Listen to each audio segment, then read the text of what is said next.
Welcome back to another one, and today we review the week that was round 11. I was able to watch a heap of footy this weekend, so this should be a good one.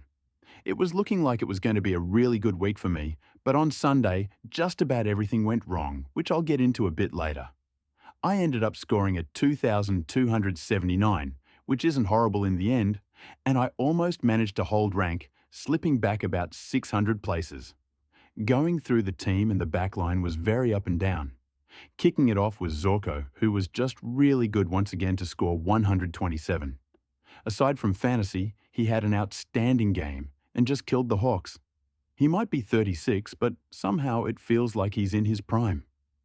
33 touches and 9 marks for him as he was just shy of 1,000 metres gained, which would have been huge for that few possessions. For the second week in a row, however, he did have a smaller last quarter when it looked like it could have been a huge one. With that said, he had about 10 points in the last minute, so I can't complain too much. Then we had Harry Sheasel, who was poor again, scoring an 81 as he played forward. He had a good second quarter, but the rest of the game he struggled. Only 20 touches for him for the second week in a row now, and I am not liking his role one bit. North Melbourne had a heap of chip marking with guys like Hardiman going well, but he just couldn't get involved. We had Lockie Ash, who was superb. Again, his first half was understated, but he really turned it on to get to 114, which is a great score. He took 8 kick-ins, while Whitfield took none. This tells me that the Giants really want the ball in his hands, and for a good reason, because he's playing great footy. And then Matt Roberts was pretty good for that 94, although he slowed way down, as he has a fair few times this season. He was on 68 with a while to go in the second, and then must have scored 26 points for the rest of the game, which is pretty disappointing. He probably gets traded at his bye, but he's been a very serviceable pick for us this year. Where it all fell apart was my 2 rookies. Actually, I probably shouldn't include Reed in that because he was doing really well. He got to 67 in 59% time on ground before suffering a hamstring strain, which saw him take no further part in the game. He was on track for a ton, and you've got to feel for the guy with his injury track record. And then I had Trainer on field for his awful 21, and I'm just realising now that I could have actually looped him with Stone and not fielded him. So that is a really silly mistake from me, and I paid the price. Trainer played forward and had 15 points in the first quarter, which I wasn't really happy with at the time. But it only got worse as he went on to record 6 points in the final 3 quarters, and he will be a must-trade now. To the midfield where it got slightly better. Brayshaw wasn't a part of that as he got tagged for portions of the game by Bergman. He scored just 88 points as he had just 21 touches, which were mostly handballs. In the same game, Connor Rosie looked set for a huge one before ending up with just 105. That's still a very good score, considering that Port got absolutely pumped by the Dockers. He didn't take too many marks, and he also had 6 tackles, which got him over the line. In this new role, Rosie has been very consistent with his floor being higher and ceiling lower. That is not a bad thing at all. Now for Nick Daicos, who finally repaid us by turning it on in the last quarter. He was on 38 at half-time and 70 at three-quarter time, but in the final term, he came out and scored 59 from a whopping 17 touches. Somehow, he ended up with 129, which is just great, although it does show clubs that they need to tag him, because when he was fully let loose, he took the game away from the Roos. One of my trade-ins this week was Jack Sinclair, and he was brilliant for me, scoring 119 points. Most of this came in the second half, as he was on just 40 at half-time. But he turned it up in the second half and got some good points late with a goal in there. He seemed to push up the ground more than Wanganeen Milera, who had much more of that uncontested ball. However, the Wang did butcher the ball a fair bit, I thought. So I'd like to see Sinclair move in as the key distributor for the Saints.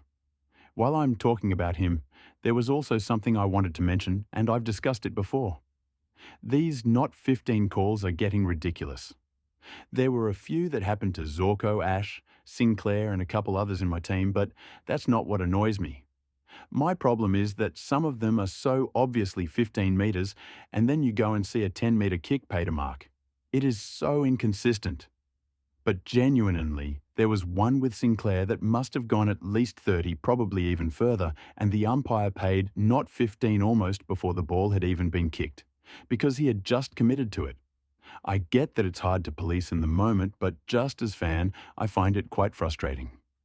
Anyway, Adam Chera had another good one in a difficult matchup. 108 points from him as he had 23 touches, plenty of marks and tackles, and a goal, which is a great stat line. I'll definitely hold him through the buys now, and I can't believe I considered trading him earlier. The other Daicos was Josh, who scored his first ton for me with 101. He is a frustrating one as he gets so much of the ball, but just doesn't score. He lacks those marks and tackles that guys like Chera get. Like in the last 2 games, he's averaging 30 touches for 90 points, while guys like Dawson get 140 from 25 touches. I know they are different types of players, but as I said, it can be a bit frustrating.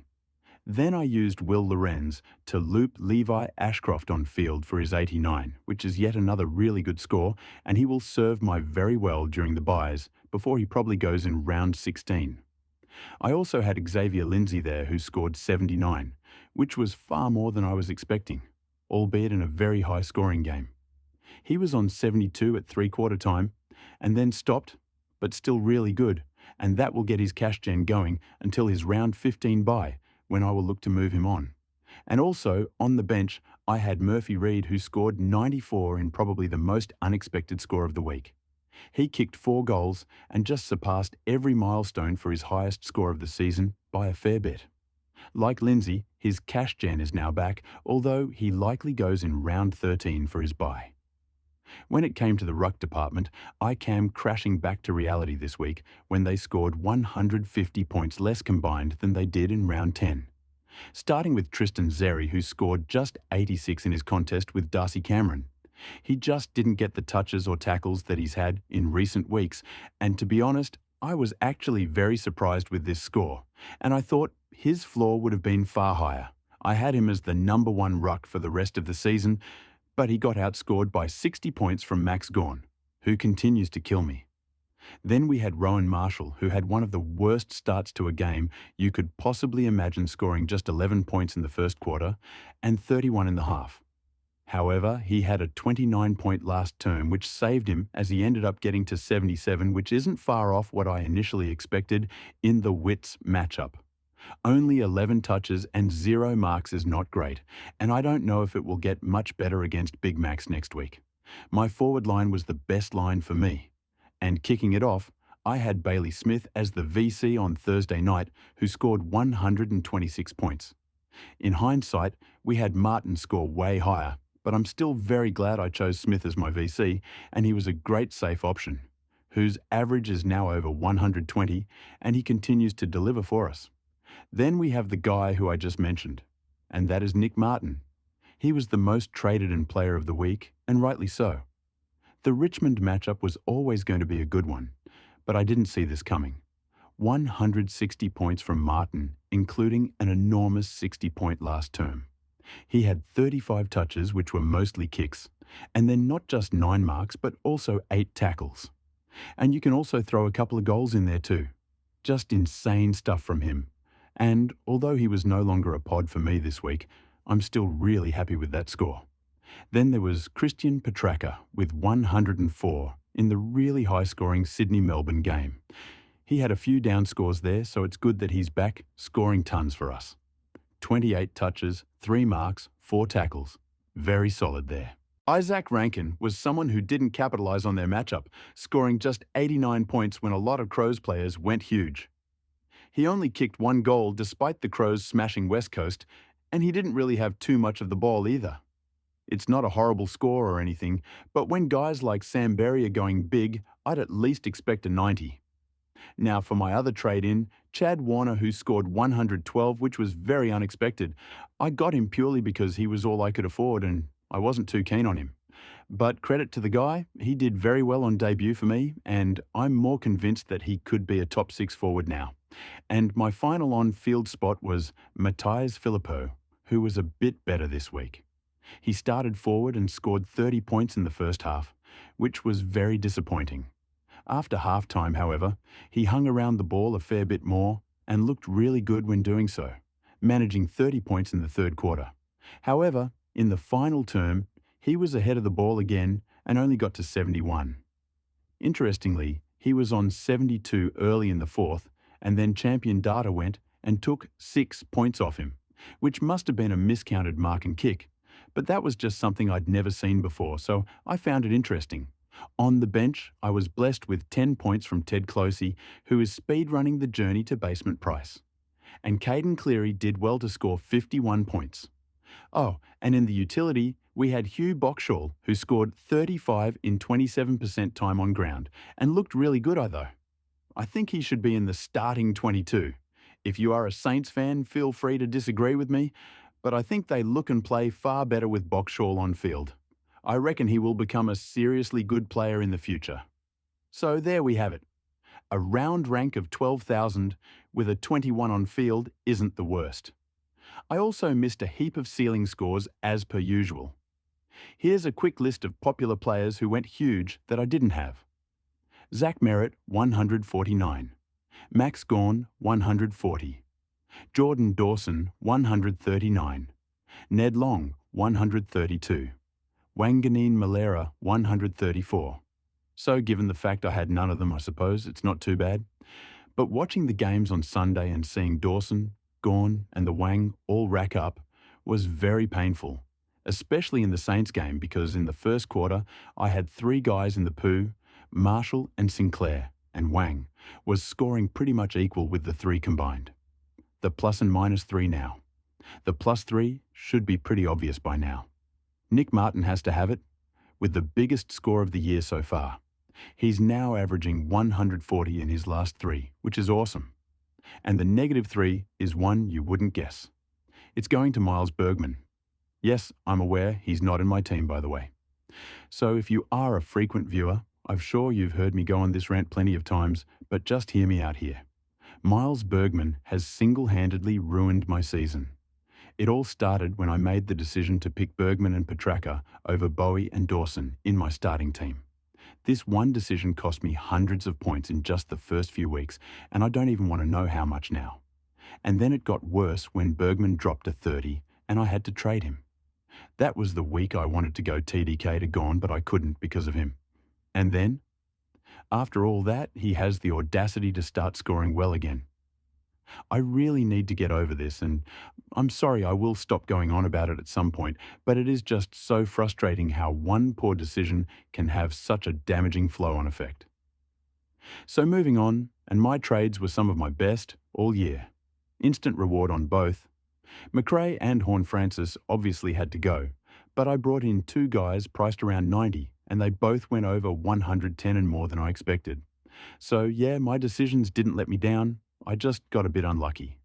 And while I'm on it, I just wanted to express my sympathies to owners of Cooper Simpson after he got injured and scored a 0. He was a really good pick and certainly not a mistake. It was just a really cruel and unfortunate thing, so yeah, I feel for you. I was going to fade Warner and just get Simpson, so somehow I dodged that, but it easily could have been me with a 0 in my trade-ins. Now, let's have a look at the rankings where Jacob still sits in first after a big week from him. But I do really need to apologise to him because it could have been much bigger. Jacob asked me if he should go Bolton or Rowell, and guess what I said? That's right, I told him Bolton. That was like a 60-point difference. So, Jacob, I'm sorry, mate. That was a terrible call from me, but glad you are still in first and hopefully Shai can at least bounce back for you next week.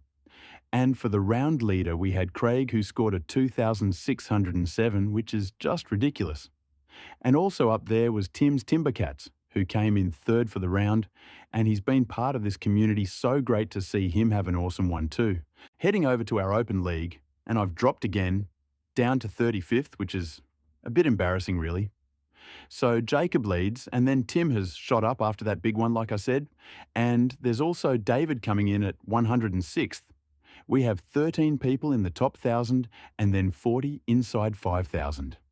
Now, however, let's look at my trades ahead of the buy rounds, and the most exciting thing is that now we get 3 trades to work with.